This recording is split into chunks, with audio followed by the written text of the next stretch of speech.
¿Cómo se explica que Gerard Martín no haya sido expulsado tras una entrada de absoluto escándalo? ¿Qué tan surrealista puede ser ver a Iago Aspas gritándole a Flick desde lo lejos?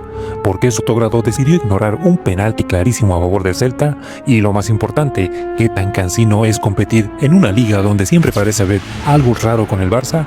Hoy vamos a desmenuzar el desastre de Balaídos, un partido surrealista donde el arbitraje dejó al Celta al borde del colapso emocional y al Barça una vez más como el eterno beneficiado. Arranquemos desde el principio, minuto 43, entrada criminal de Gerard Martín sobre Iago Aspas. Amarilla ya tenía y la segunda parecía totalmente inevitable, pero no, Sotogrado, en un giro insólito, decide no mostrarle la tarjeta roja, y aquí viene lo que para muchos fue lo más descarado.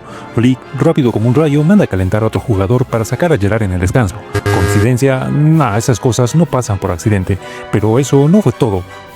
Minuto 56 y una falta clara dentro del área que cualquier otro árbitro habría señalado, pero Sotogrado, fiel a su línea de la noche, ni siquiera se molestó en revisar y los del VAR, bien gracias. En ese momento Balaídos explotó y no era para menos. El público veía cómo una oportunidad dorada se les escapaba por las manos de un arbitraje que parecía mirar solo hacia un lado. El desenlace fue digno de una película de suspenso. Primero la expulsión de Marc Casadó cuando el Barça ya ganaba 0-2, una roja que para muchos fue la típica de bueno, ya es tarde para que afecte el resultado, pero sorpresa, en cuestión de minutos el Celta mete 2 goles y empata el partido.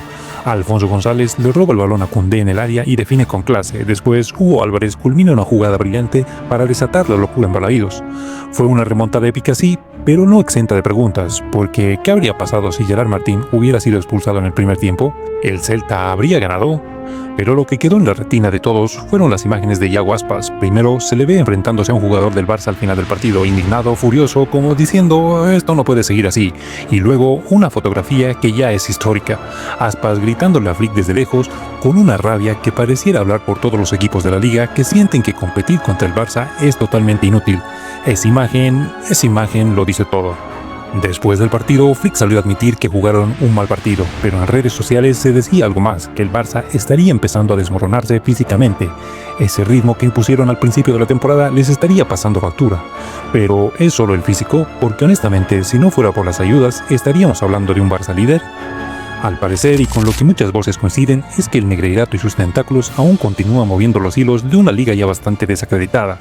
La frase más repetida en redes sociales es que ya es agotador competir así.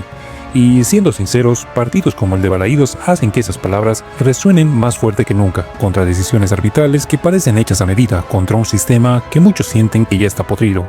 Y lo de Balaídos no es solo un partido, es un reflejo de lo que muchos sienten que está mal en la liga, un Barça que deja más dudas que certezas y un arbitraje que parece estar bajo sospecha constante.